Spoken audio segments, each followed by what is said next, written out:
right, ladies and gentlemen, so let's take a look at Renaissance art and what made it special.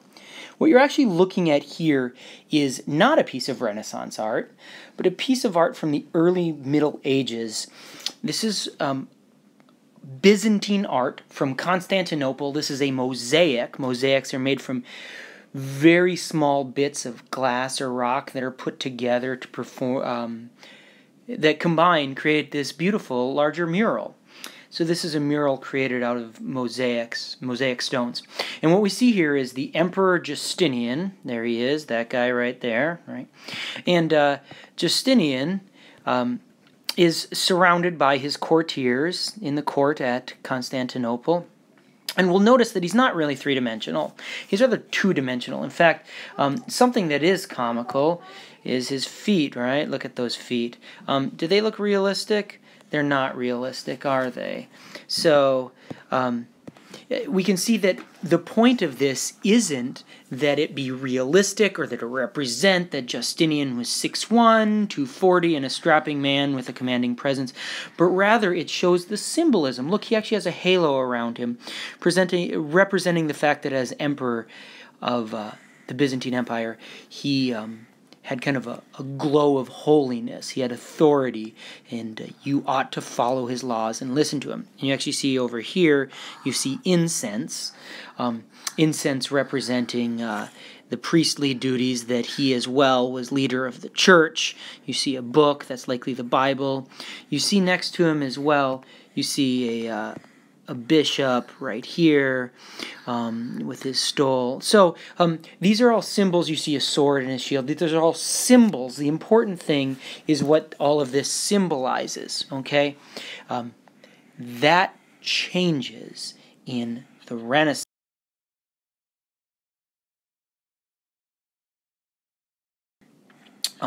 So here's another example of medieval art. None of this is three-dimensional.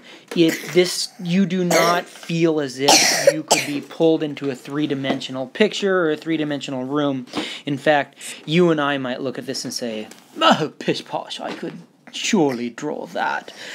But they weren't worried about drawing three-dimensional things. The symbolism and the message that it conveys is more important. And actually, if you look at the date on the bottom makes it quite clear that this is actually smack dab in the middle of the Renaissance, right? So shame on them for not getting the whole representational thing right, 1429 to 1449. Rather unlike Donatello's David, which is a boy. He looks uncertain. He's stepping on the head of Goliath. He's not certain what's going to happen next. And he's not necessarily confident. Kind of like a boy, like any of you would be like had you just killed a giant. But back to Michelangelo. So Renaissance artists and thinkers and just people in general begin to believe that the human body was not a thing to be endured as you wait for the afterlife. The human body wasn't just kind of there, but it was created by God, and it had a beauty and an elegance to it, and good art should glorify that beauty and that elegance and point to it. This Donatello's David is actually sort of more realistic than Michelangelo's David that we'll look at later. You can see he's a boy, and not a man who's strong and in the army and who would decapitate the giant Goliath. Speaking of the giant Goliath, we see his head down here. However, this is realistic. This is sculpture, so you could walk around it. You could see it from the side and from the back and from the front. Sculpture wasn't really done in the Middle Ages. This was an old classical, that is Greek or Roman art, that was revived in the Renaissance. And so, that's my phone going off. Sorry. So we can see that sculpture is being revived here, and it does imitate the human form. That looks like that could be a person. Let's go and look at Michelangelo's David so we can compare and contrast.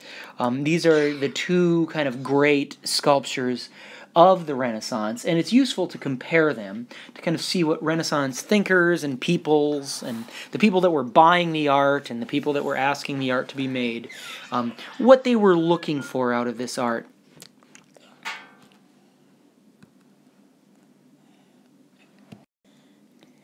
He is clearly bold, confident, strong in himself. If you look at his muscles, he's clearly a strong man. So I'd say Donatello's David is more realistic to the story, whereas Michelangelo's David, the whole goal of it is to portray the beauty of the human form. And this is clearly a very realistic and elegant portrayal. And in fact, if I were to zoom in and you could see on his hands, you'd be able to see veins and knuckles, and on his feet, veins and knuckles, and on his knees, tendons. Great attentive detail to the human form. And this is because Michelangelo actually, in the nights, often robbed graves to examine corpses. He wanted to sculpt the human form so perfectly and so exactly. Ew, huh? All right. So we had mentioned earlier the uniqueness of linear perspective. Well, the secret to linear perspective, which was discovered by an Italian genius by the name of Filippo Brunelleschi, is the vanishing point. So any good painting that gives the illusion of 3 dimensions has to have a vanishing point somewhere. And obviously on good paintings, you don't see the lines like this, fanning out. You don't see any of that, but it's there, and the artist had it in mind. And so a good representative 3-dimensional painting will have a vanishing point somewhere to which all lines would vanish and exist. And this was the great discovery in the Renaissance that led to realistic, representative 3-dimensional art. Michelangelo's creation in the Sistine Chapel. Again, notice the realism. He spent a lot of time and effort trying to make Adam look real. This is the moment of creation when God gives the divine spark, reaching out to touch the human hand of Adam. There are also some other interesting things going on. This is rightly a great representation of a lot of the goals and ideals and hopes of Renaissance art. You can tell that Michelangelo is fascinated by human anatomy because what does this odd shell in which God and some angels are residing, this odd shell, what does it look like? It's obviously a brain that's been cut in half, and you can even see the spinal column kind of descending down and the entrails there. This is clearly the shape of a brain, and even the human muscles in here, sort of like the folds of the cerebellum. So clearly even hidden, encoded in this, is a fascination with the human form. This too shows the Renaissance ideal of humanism. Studying, glorying in, celebrating the human form. And the Sistine Chapel, the creation of Adam was just one part of the Sistine Chapel, and this whole thing is a testimony to the beauty of Renaissance art. All right, lastly we come to the School of Athens by Raphael, the last of the and we won't get to Leonardo, so I'm very sorry about that. Leonardo himself, perhaps the most fascinating individual of the 4 Ninja Turtles, of the 4 great Renaissance artists. This is the School of Athens, and this is important in that it shows another of the Renaissance ideals, which was an obsession with the classical world, with ancient Greece and Rome.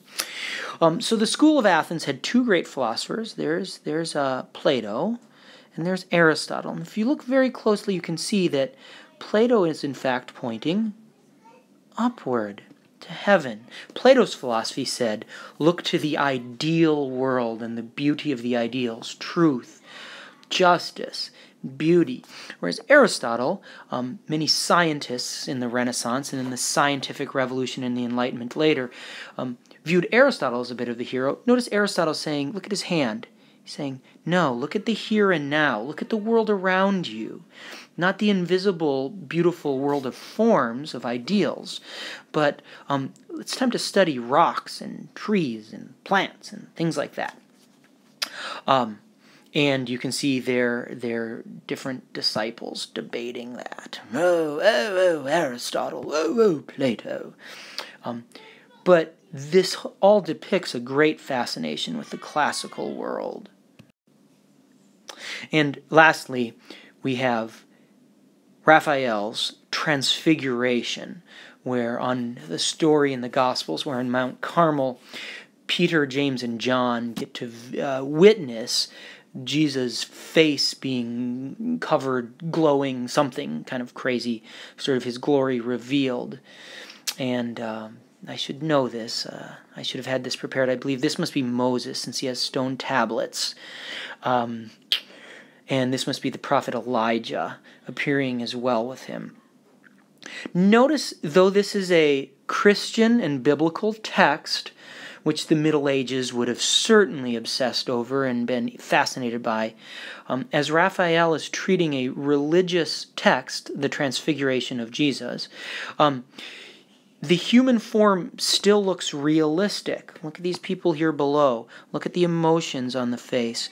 There's an attempt to realistically depict what humans would look like. And so there's still, even though God is depicted, but notice it's God in human flesh, so there's Renaissance humanism again, God in human flesh. Nevertheless, you've got lots of people depicting the Renaissance ideal of humanism. That is, the study of the individual, glorying the individual, is worthwhile and appropriate. So, there's our little trip through Renaissance art. Thank you for sticking with me. Stay strong.